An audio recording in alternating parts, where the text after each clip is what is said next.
Assalamualaikum warahmatullahi wabarakatuh.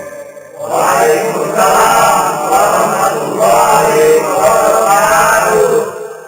Bismillahirrahmanirrahim. Alhamdulillahi rabbil alamin. Wal 'aqibatu lil muttaqin. Wala 'udwana illa 'alal zalimin. والصلاة والسلام على أشرف الأنبياء والمرسلين سيدنا ومولانا محمد وعلى آله وأصحابه المجاهدين الطاهرين أما بعد. Saudara-saudara kaum muslimin rahimakumullah. Salah satu kelebihan makhluk bernama manusia, yaitu bahwa Allah Subhanahu wa ta'ala menghiasi hidup manusia ini dengan syahwat atau yang lazimnya kita sebut sebagai hawa nafsu. Inilah tenaga yang merupakan daya dorong yang melahirkan dinamika dalam kehidupan manusia, yang menyebabkan terus-menerus terjadinya perkembangan dalam sejarah peradaban dan kehidupan manusia. Hawa nafsu bisa melambungkan seseorang kepada puncak kejayaan, dan hawa nafsu dapat menenggelamkan seseorang ke dasar jurang kehancuran yang paling dalam. Pada surah Ali Imran ayat 14, Allah Subhanahu wa ta'ala berfirman, A'udzu billahi minasy syaithanir rajim. Zuyyina lin-nasi hubbus syahawati minan nisa'i wal banin wal qanatiril muqantarati minadh dhahabi wal fiddah wal khaylil musawwamati wal an'ami wal harth. Dzalika mata'ul hayatid dunya wallahu indahu husnul ma'ab. Mari kita perhatikan ayat ini lebih dekat lagi.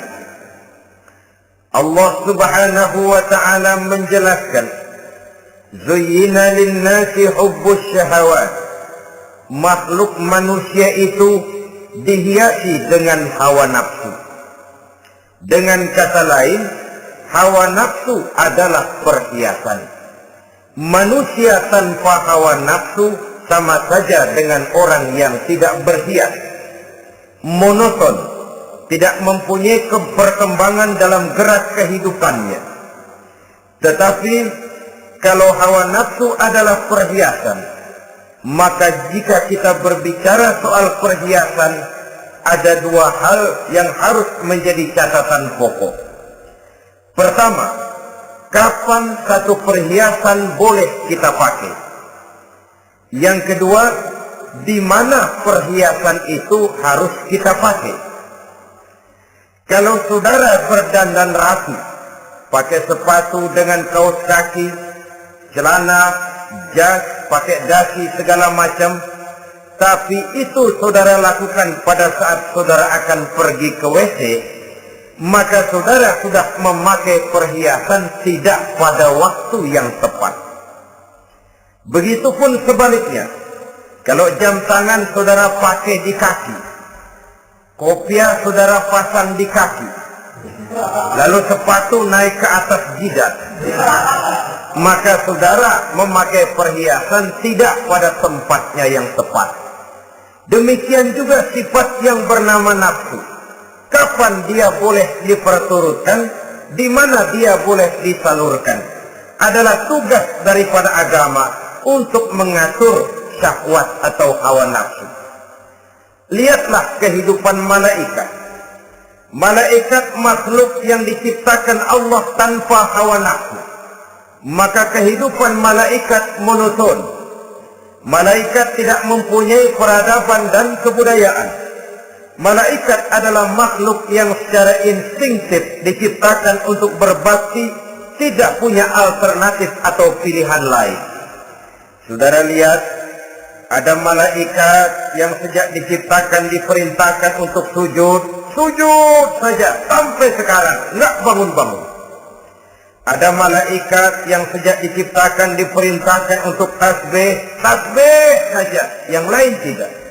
Ada malaikat yang sejak diciptakan diperintahkan mencabut nyawa saja urusannya, yang lain tidak. Pekerjaannya monoton, tetapi memang karena tidak ada hawa nafsu, tidak ada kecenderungan malaikat untuk nyeleweng. Belum pernah kita dengar misalnya ada malaikat Jibril korupsi ayat. Ini kelihatannya ayat bagus ini, nggak usah disampaikan kepada bawahan Muhammad, dipakai sendiri saja. Tidak. Kita belum pernah dengar malaikat maut keliru mencabut nyawa orang yang belum waktunya modar. Belum pernah. Malaikat itu ibadun mukramun, la ya'suna Allah fima amarahum wa yaf'aluna ma yu'marun. Maka kehidupan malaikat adalah monoton. Dinamika tidak ada, peradaban dan kebudayaan juga tidak ada. Andai kata bumi dan seluruh isinya diserahkan kepada malaikat untuk mengisinya, barangkali saudara tidak akan pernah kenal jembatan Semanggi, saudara tidak akan pernah kenal Monas, gedung-gedung bertingkat, gedung-gedung pencakar langit. Semua yang menggerakkan itu adalah karena manusia mempunyai hawa nafsu. Nah, kemudian pada kalimat berikutnya Allah memberikan rincian. Apa nafsu kepada apa yang paling menonjol dalam kehidupan manusia itu? Pertama, minan nisa, hawa nafsu kepada perempuan. Ini tentu yang ditujukan laki-laki. Dimanapun saja makhluk bernama laki-laki, kalau dia normal, tidak impoten, mesti suka kepada perempuan. Itu wajar, bin pantas alias normal. Tetapi tadi saya katakan di awal, nafsu kepada perempuan adalah perhiasan. Kapan makainya, di mana makainya, itulah tugas agama memberikan tuntunan dan aturan. Saudara-saudara kaum muslimin rahimakumullah, nafsu kepada wanita dapat mengantarkan seseorang kepada puncak kejayaan, tapi nafsu kepada wanita bisa menenggelamkan seseorang ke jurang kehancuran. Bergantung kepada latar belakang apa yang mendorong timbulnya syahwat tadi. Dengan kata lain, motivasi syahwat tadi digerakkan oleh iman dan ketakwaan, atau semata-mata karena memang syahwat yang merupakan kendaraan iblis. Penyelewengan pertama yang terjadi dalam sejarah kehidupan manusia adalah penyelewengan yang dilakukan oleh Nabi Adam alaihi salam pada saat ia memetik buah khuldi. Kenapa itu dilakukan oleh Nabi Adam? Karena terdorong oleh rasa sayang dan cinta kepada istrinya Hawa. Sebenarnya Hawa lah yang merajuk, Siti Hawa lah yang membujuk, dan Nabi Adam oleh karena syahwatnya kepada istrinya memperturutkan bujukan Siti Hawa itu. Peristiwa Nabi Adam ribuan tahun yang lalu akan terus relevan sampai ke zaman kita sekarang ini. Berapa banyak orang-orang yang karena terlalu ingin menyenangkan istrinya, lalu tidak segan-segan melakukan perbuatan-perbuatan yang menyimpang, baik itu merugikan orang lain, merugikan masyarakat, bahkan merugikan bangsa dan negaranya. Seorang pedagang tidak akan segan-segan menipu. Sebaliknya pun begitu. Tidak jarang wanita di dalam kelemahannya bisa menenggelamkan dunia. Seorang suami yang jujur, polos, lugu, sederhana bisa jadi koruptor ulung karena didorong-dorong oleh istrinya. Istrinya barangkali bisa saja dibakar-bakar oleh tetangganya. Suaminya jujur, sederhana, kepala bagian, tempatnya basah tapi melarat. Istri rupanya tidak sabar melihat gaya hidup yang makin konsumtif, persaingan yang makin tajam. Suaminya dikipas-kipasin. Kata istrinya, "Bang, tetangga sebelah kita lakinya pegawai kecil, Bang, tapi gelangnya kayak pelek beca. Abang ini kepala bagian tidak bisa membelikan saya macam itu, percuma lah." Kata suaminya, "Ya bagaimana, Bu, gaji saya cuma segitu-gitunya. Ya namanya kepala bagian, apaan, kayak sahabat dulu." Kalau sudah berpikir ke arah ini, artinya sudah ngipasi suaminya untuk melakukan tindakan yang tidak wajar. Saudara-saudara kaum muslimin rahimakumullah, sejak zaman klasik sampai kepada zaman kita sekarang ini, kita melihat kecenderungan syahwat kepada wanita ini. Julius Caesar yang katanya gagah perkasa ternyata tunduk di bawah kaki Cleopatra. Napoleon Bonaparte, the Lion of Europe, singa daratan Eropa, luas kekuasaannya, gagah perkasa tentaranya, kepada siapa dia tunduk? Ke bawah kakinya Margaret Josephine. Demikianlah di zaman kita sekarang, kita melihat di Jepang, betapa Perdana Menteri Uno didesak mengundurkan diri dari jabatan Perdana Menterinya oleh karena terlibat skandal dengan geisha. Kita juga melihat di Amerika betapa Senator Gary Hart dari Partai Demokrat yang masih muda, jenius, diharapkan masa depan Amerika lahir dari tangannya, terpaksa mengundurkan diri dari calon presiden oleh karena terlibat skandal dengan Donna Rice. Kita juga menyaksikan betapa parlemen dan kabinet di Inggris sempat geger oleh karena skandal Pamela Bordes, pelacur kelas kakap yang melanglang buana mencari sasaran-sasaran kakap. Ini adalah kisah kejatuhan yang diakibatkan oleh hubbus syahawat minan nisa.